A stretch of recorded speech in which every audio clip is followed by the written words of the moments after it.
बाबा रामदेव का जब भी जिक्र होता है तो या तो पतंजलि की याद आती है या फिर कोई नया विवाद। लेकिन इस बार रामदेव ने एक नए जिहाद का जिक्र कर एक नया बखेड़ा खड़ा कर दिया है, जिसे लेकर अब सियासी तपिश भी बढ़ चुकी है।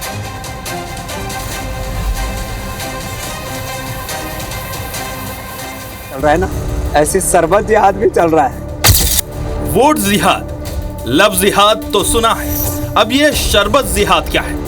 बाबा रामदेव किस शरबत जिहाद का जिक्र कर रहे हैं? शरबत से जो पैसा मिलता है उससे मदरसे और मस्जिदें बनवाती, ठीक है। बाबा रामदेव का ये बयान आखिर किस ओर इशारा कर रहा है? बाबा रामदेव के इस बयान ने अब गर्मी में सियासी पारा हाई कर दिया है। योग गुरु बाबा रामदेव पतंजलि जूस को बढ़ावा देने के दौरान शरबत जिहाद शब्द का इस्तेमाल करने से विवादों में ऐसी सरबत जिहाद भी चल रहा है। उन्होंने आरोप लगाया कि एक शरबत कंपनी अपनी कमाई का इस्तेमाल मस्जिदें बनवाने के लिए कर रही है। रामदेव ने सॉफ्ट ड्रिंक्स को टॉयलेट क्लीनर बताते हुए पतंजलि शरबत को बेहतर विकल्प बताया है। शरबत के नाम पर एक कंपनी है जो शरबत तो देती है, लेकिन वो शरबत से जो पैसा मिलता है उससे मदरसे और मस्जिदें बनवाती, ठीक है, उनका मजहब है। लेकिन आप यदि वो शरबत पिएंगे तो मस्जिद और मदरसे बनेंगे, ये शरबत पिएंगे आप तो गुरुकुल बनेंगे, आचार्य कुलम बनेगा, पतंजलि विश्वविद्यालय, भारतीय शिक्षा बोर्ड आगे बढ़ेगा।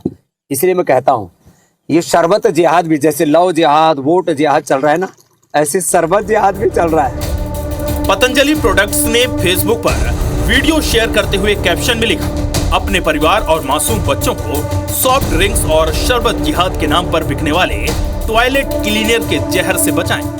घर में केवल पतंजलि शरबत और जूस लाएं। इस बयान के बाद सियासी फसाद बढ़ गया है।